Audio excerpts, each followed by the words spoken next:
Vítejte u dalšího dílu Awakening Live Awakening Wednesdays. Tady je Jennifer Leclerc, zakladatelka globálního hnutí Awakening Prayer Hubs a dnes si budeme povídat o rozpoznávání démonického zasahování do vaší přímluvy. Tak pojďte dál. Než začneme, chci vám připomenout, že vychovávám prorocké přímluvce, strážce a modlitební bojovníky zaměřené na probuzení v národech země. Přidejte se k nám oficiálně, abyste získali přístup k hlubšímu tréninku, komunitnímu coachingu a mnohému dalšímu. Přejděte na awakeningprayerhubs.com a připojte se k tomuto hnutí. Dnes budeme opět vyučovat a já rozvedu některé myšlenky ze svého přímluvcovského deníku. A pokud ještě nemáte svůj výtisk, můžete si ho pořídit na mých stránkách jenniferleclerc.org, na Amazonu nebo kdekoliv, kde se prodávají knihy online. Chci přečíst jeden verš z písma a pomodlit se, protože to vám dnes opravdu otevře oči. Chci přečíst Jakuba 1.6. Ale ať prosí s vírou, bez pochybování, neboť kdo pochybuje, je jako mořská vlna, hnaná a zmítaná větrem. Otče, ve jménu Ježíše, dej nám dnes uši k slyšení. Pomoz nám rozpoznat to, co jsme dosud neviděli, hlasy, které jsme nepoznali jako škodlivé pro naši přímluvu. Pane, dej nám uši k slyšení tvého slova a pomoz nám porozumět tvému svatému písmu. Ve jménu Ježíše. Amen a amen. Pojďme rovnou na to. Zde je jeden z mnoha nepřátel, konkrétně přímluvce, který se zde objevuje. Zavolám to a možná si pomyslíte, že je to Jezábel. No, to by byl oprávněný nepřítel. Možná si myslíte, že je to překážející duch. No, to by byl oprávněný nepřítel. Ale na co chci dnes poukázat, jsou pochybnosti. Pochybovat. Pochybnost je jedním z mnoha nepřátel přímluvce a je to smrtící nepřátel. Pochybnost může být tak nenápadná, že ji hned nerozpoznáte. Může znít jako vy sami. Může znít jako rozumná otázka, která se vám honí hlavou.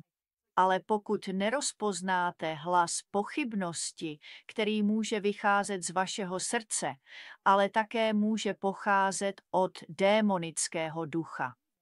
Víte, Derek Prince řekl, že démoni jsou osoby bez těl a démoni mají hlas. Duch pochybnosti má hlas. A pokud na takové věci nevěříte, tak mě to mrzí, ale jsou pravdivé. Nepřítel je skutečný. Má skupinu démonických sil, které slouží jeho účelům a mnoho démonů chrlí slova pochybností do vaší duše, aby vás vyvedli z víry. Víte, před mnoha lety jsem napsala knihu s názvem Bez pochyby. Víra, která přemáhá svět. A byla jsem kvůli té knize u Sida Rota, kde ji přejmenovali na víra zvětšená, tak ji pojmenovali. A v té knize, když jsem ji psala, mi Duch Svatý dal hluboké zjevení. Řekl toto, pochybnost je dveřmi k nevíře. A Ježíš nemůže působit v nevíře. On působí v oblasti víry. Ne v pochybnostech, ne ve strachu, ne v obavách, ne v úzkosti, ne v nevíře. Takže tam, kde je pochybnost, jste velmi blízko nevíře. Podívejme se tedy na definici pochybnosti. Pochybovat znamená být si nejistý ohledně něčeho, nebo věřit, že něco nemusí být pravda, nebo je to nepravděpodobné. Nemůžeme pochybovat o Božím slovu. Základem naší modlitby je Boží slovo. Víra začíná tam, kde je známa Boží vůle. Pokud tedy pochybujeme, že je něco jeho vůlí, nemůžeme se modlit ve víře, abychom ten slib přivedli do reality. Pokud si nejsme jisti, že Bůh myslel to, co řekl, pak nebudeme schopni uvolnit nebo uplatnit míru víry, kterou nám dal, abychom viděli, přijali a chodili v zaslíbení, které nám dal. Pokud si myslíme, že to není pravda, ani se za to nebudeme modlit. Pokud si nemyslíme, že se to pravděpodobně stane, možná nebudeme šířit svou víru dál. Je tedy jasné, že pochybnosti a víra nejdou dohromady. Je to jako olej a voda. Nemíchají se. Musíme se tedy naučit rozlišovat pochybnosti jako démonického vetřelce do našeho modlitebního života. J. Praktická víra to v Jakubovi 1 vysvětlil takto a my si přečteme verše 5 až 7. Řekl, jestliže někomu z vás chybí moudrost, ať prosí Boha, který dává všem štědře a bez výčitek a bude mu dána, ale ať prosí s opravdovou vírou, bez jakéhokoliv pochybování, neboť kdo pochybuje, je jako mořská vlna, hnaná a zmítaná silným větrem. Takový člověk, a mohli bychom říct taková žena, takové dítě, takový člověk, ať si vůbec nemyslí, že něco od Pána obdrží. Nechte mě začít znovu. Ať si takový člověk nemyslí, že něco od Pána dostane. To jsou docela silná slova. A tak byste mohli to slovo moudrost změnit, že? Jestliže někomu chybí moudrost, ať prosí Boha. To slovo moudrost v tom verši byste mohli nahradit téměř čímkoliv, co je v souladu s Boží vůlí a stále by to platilo. A i postrádali někdo pokoj, ať prosí Boha. Postrádali někdo radost.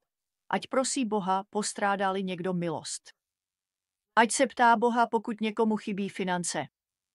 Ať prosí Boha, pokud někomu chybí uzdravení. Ať se ptá Boha, ať prosí s vírou bez pochybností. A teď tady je ta věc. Naučil jsem se, že víru můžete mít v srdci, ale v mysli můžete váhat. Můžete mít v srdci pokoj, ale zároveň se vám do mysli může snažit vkrádat starost, snažit se ovládnout vaši mysl, snažit se ji přetvořit. Proto se musíte opřít o svého ducha a nespoléhat na svou mysl. Jednou mi to Pán řekl takto.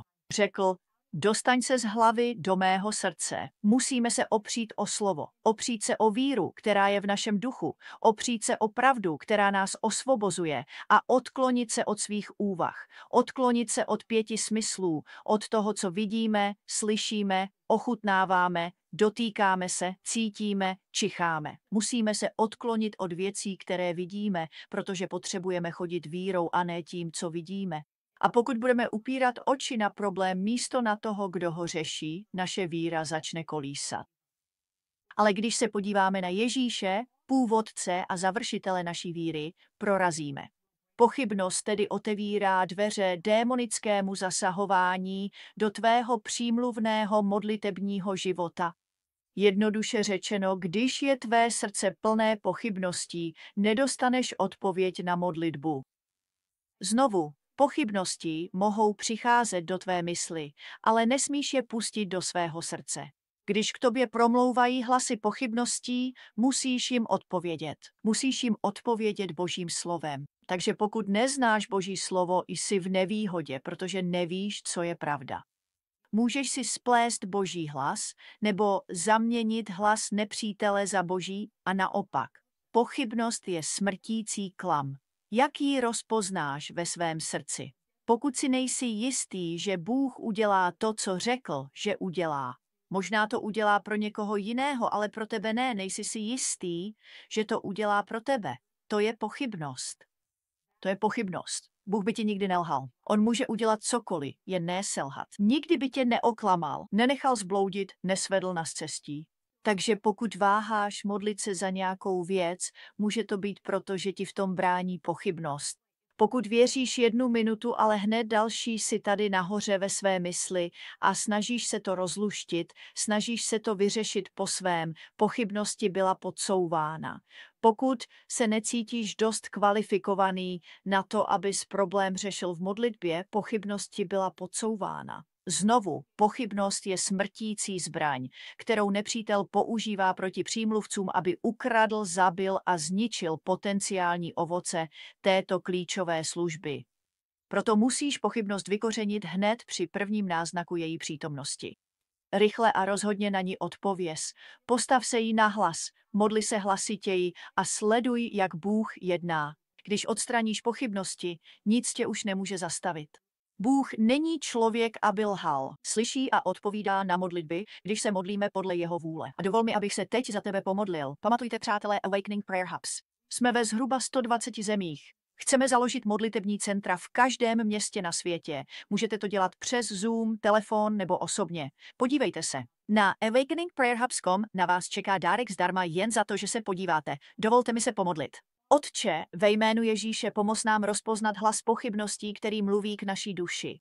Pomoz nám vidět tohoto ďábla takového, jaký je.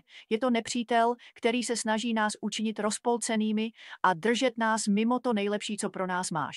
A tak lámeme moc pochybností nad naší myslí a vstupujeme do sféry víry, kde vidíme, jak se sliby naplňují. Ve jménu Ježíše, amen a amen. Bůh vám žehnej. Přeji vám průlomový den. Celý svět je v krizi a znamení doby se zrychlují. Jsme v klíčovém okamžiku dějin a nepřítel ví, že jeho čas je krátký. Ale v roce 2007 mě Bůh probudil po půlnoci a promluvil k mému srdci o třetím velkém probuzení. Teď jsme blíž než kdy dřív. Proto volám milion přímluvců zaměřených na probuzení, aby se ke mně připojili a učinili nové volání k nebi. Volám zbylé modlitevní bojovníky, aby se sjednotili a zatlačili zpět temnotu, která proniká do našich církví, rodin a národů. Nepřítel zuří. Velký odpad je v plném proudu. Bůh však vždy odpovídá na společnou modlitbu a půst. Přidejte se ke mně a modlitevníkům z více než 100 zemí v Awakening Prayer Hubs. Společně můžeme změnit běh dějin. awakeningprayerhubs.com. Přidejte se k hnutí.